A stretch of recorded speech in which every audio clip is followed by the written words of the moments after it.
How to fix Minecraft audio or sound not working. To fix this, just make sure just click escape button on the game. You will come to this option menu, click on option and just click on music and sound. Make sure it is not turned off, just turned on, and the music is also turned on, just like this. Click on continue. It will bring the sound back.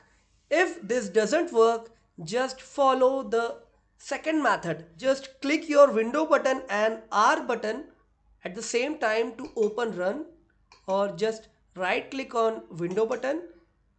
It will show the run option. Click the run and type here percentage app data percentage.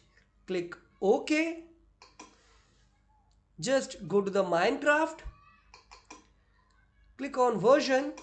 You just need to select this all from Control A and just delete this all. Try again. Just turn your game turned off and do this for all current items. Try again. It will delete all your version. Don't worry, it will only to force you download the version again. It don't make anything wrong in the game. This will how you can fix your audio problem in Minecraft.